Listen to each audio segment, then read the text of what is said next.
Welcome to Subramani. Almost all loans, if not all loans, are get into trouble mostly because the person who has taken the loan far beyond his capacity or her capacity. Now, suppose somebody has bought a house at the peak of a bull market in the real estate, and then suddenly loses his or her job, or there is some reason why because of which they have to sell the house.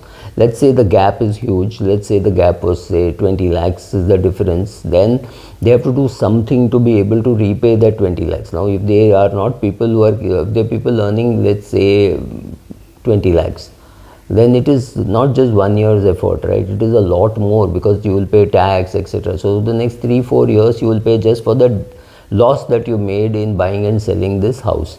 Now, what am I driving at? Now, if suppose I went and told a banker, I borrowed money from you, I did business, the business did very badly, so please waive off the loan. That will sound like a joke. So whether it is my home loan, business loan, car loan, if I borrow beyond my, or even a personal loan, I went on a vacation or some things like that, or even a medical loan, in the sense that somebody fell ill, I did not have the money, so I charge it to the credit card and now I am unable to repay, right? Any of these loans, if people go and say, oh, I'm sorry, I made a mistake, please waive it, waiver will not happen. There is only one loan for which there is a lot of noise saying, oh, this should be waived off. That is the educational loan, because people believe that good quality education is expensive, and for this, if people don't have money, they should borrow. So educational loan, oh, it's a very nice loan, you will always get a great ROI, and therefore you should take a educational loan, right? All of us have heard this, or we have heard somebody telling some other person, right? If a person does CA or things like that, it does not need a loan.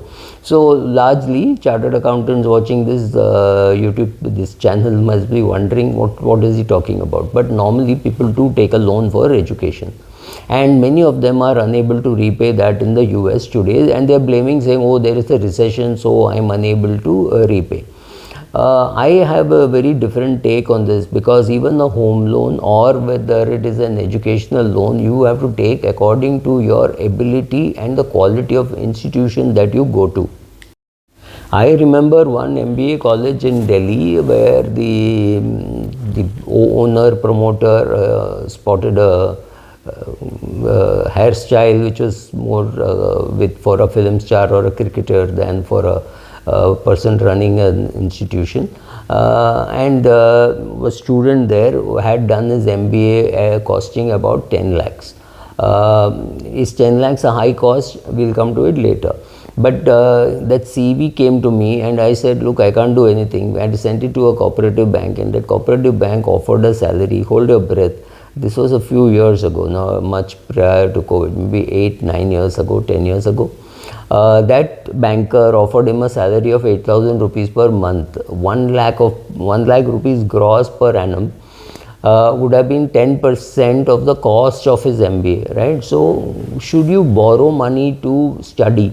The answer seems to be an overwhelmingly yes. But my take is something slightly different. You have to see what is the mean, median, standard deviation, and therefore average, arithmetic mean, average of the placement that happens from that institute. So for example, if somebody comes and tells me, I've got admission in IIM Ahmedabad, will you give me a loan and I will give 8% interest or 20% interest, I'll happily give, because I know the cost of that education is about 23-24 lakhs, and there's a very high probability the minute you qualify, you will get a salary of 35 lakhs, right? So if you're getting any education at 1x your CTC, it's a no-brainer, right? 2x, 3x, maybe it's still a no-brainer, but beyond that, and whether you are capable of getting that job, right? Because today, when you pay money, very good big branded MBAs are available.